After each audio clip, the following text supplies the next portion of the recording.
juga yang ketiga, anak-anak bisa menjadi kreatif dari membaca, karena literasi jelas itu membaca, dari tidak tahu dia menjadi tahu. Sedangkan yang keempat yaitu anak-anak belajar menerapkan apa sih membaca, apa sih literasi. Sedangkan yang kelima yaitu memberikan motivasi, katakan temannya dari tidak senang ke perpustakaan, akhirnya dia ke perpustakaan. Apa sih di perpustakaan, ada apa? Ternyata di sana banyak buku-buku bacaan yang lain yang belum diketahui anak-anak. Itu aja mungkin jawaban dari saya. Ya Ibu, berarti dari program literasi ini Bu ya, itu bisa menumbuhkan kemandirian siswa. Iya jelas. Anak-anak semakin tumbuh semakin baik karena apa? Dia dari membaca. Ya itu tadi yang saya katakan, mungkin ada di nomor 4, anak-anak tidak tahu menjadi tahu. Untuk pertanyaan selanjutnya, apa saja programnya itu Ibu dari literasi? Program literasi di sekolah kita yaitu ada yang programnya yang pertama itu jelas menumbuhkan anak-anak supaya bisa berkreasi, supaya bisa membentuk budaya literasi itu membaca dan menulis. Di sekolah kita otomatis anak-anak dari rumah bisa membaca dan menulis. Dengan diasah di perpustakaan ada literasi, akhirnya anak-anak semakin senang, semakin bisa, semakin pintar cara membaca dan menulis. Ada juga meningkatkan kapasitas anak-anak dari hanya 1, 2, 3 siswa yang mau pergi ke perpustakaan, akhirnya teman-temannya diajak karena apa? Di sana dia sadar sebetulnya, tapi kadangkala keinginan itulah yang enggan untuk ke perpustakaan. Itu juga ada yang menjadikan sekolah sebagai apa ya? Sebagai ruang belajar. Di perpustakaan itu juga ruang untuk mencari ilmu, juga mencari literasi yang lain, bukan hanya bahasa Indonesia saja, bukan hanya IPA, tetapi di sanalah banyak, diantaranya 13 macam bidang studi yang ada di sekolah kita itu. Selanjutnya itu, kekuatan apa saja Kak yang mendukung program literasi itu? Kekuatan yang sudah ada di sekolah kita itu literasi. Kalau kekuatan di sekolah kita, literasi di perpustakaan itu ada beberapa hal yang memang kadang-kala saya sebagai pengampu bahasa Indonesia, anak-anak saya suruh kreatif. Anak-anak, mari kita membuat mading, mari kita membuat cerpen, mari kita membuat visi, mari kita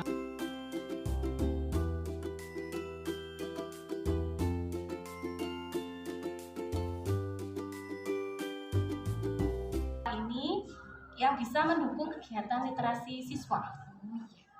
Jadi literasi siswa itu pastinya didukung dengan beberapa faktor ya, yang jadi dalam sebuah kekuatan. Yang pertama, kebetulan di SMP ini itu fasilitas perpustakaannya itu sudah sangat memadai, tempatnya nyaman, luas juga. Kemudian guru bahasa Indonesianya juga sudah cukup banyak ya, ada 4 dan itu dari senior juga itu. Iya, dan juga sudah ada guru penggeraknya. Iya, betul. Dari mata pelajaran bahasa Indonesia. Kemudian apakah pembiasaan literasi yang sudah berjalan di sekolah ini berjalan dengan lancar?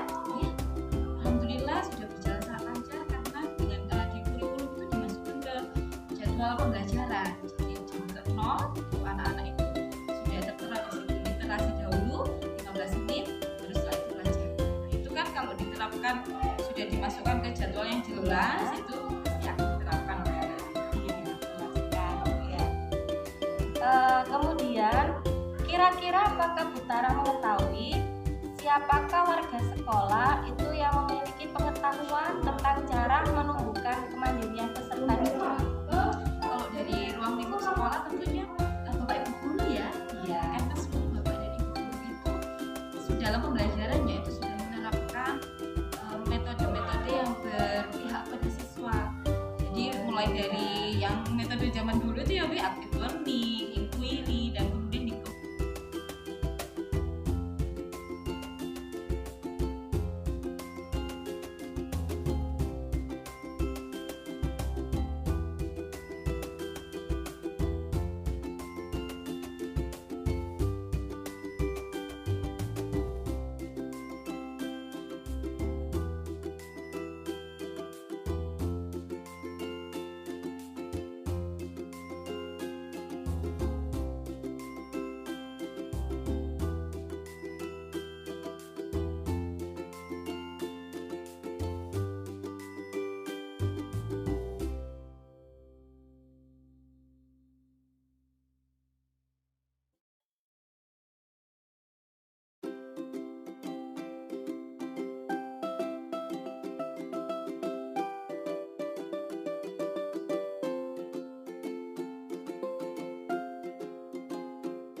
warahmatullahi wabarakatuh. Waalaikumsalam warahmatullahi wabarakatuh.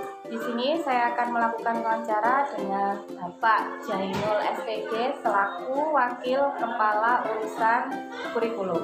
Ya, Bapak, di sini yang saya ingin tanyakan, karena visi saya itu menyangkut tentang menumbuhkan kemandirian siswa melalui pembiasaan literasi.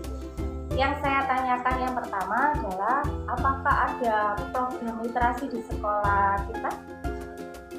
Untuk di SMP Negeri 2 Bongging, program literasi itu kita wajibkan, sehingga karena ini program wajib, yang pertama selaku Wakasek Kurikulum, saya secara tertulis membukukan bahwa program ini harus tertuang di dalam satu textbook.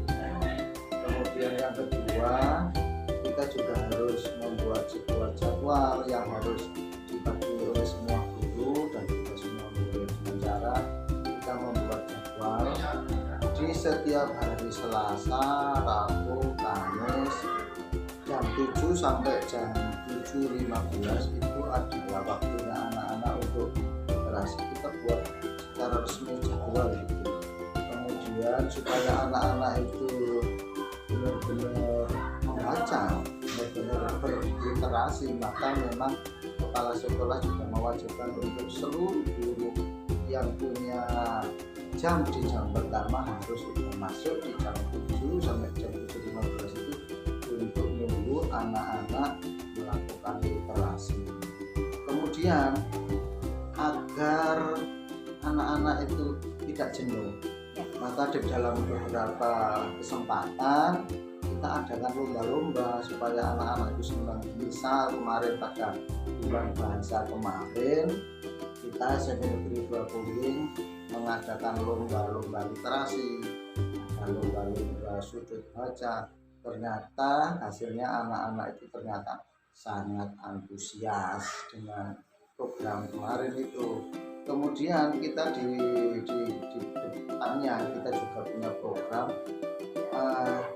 ada saatnya nanti kita akan mengajak anak-anak untuk literasi budaya. Misalnya kita ke Trawulan rame-rame, kita bareng-bareng ke Trawulan untuk mengenalkan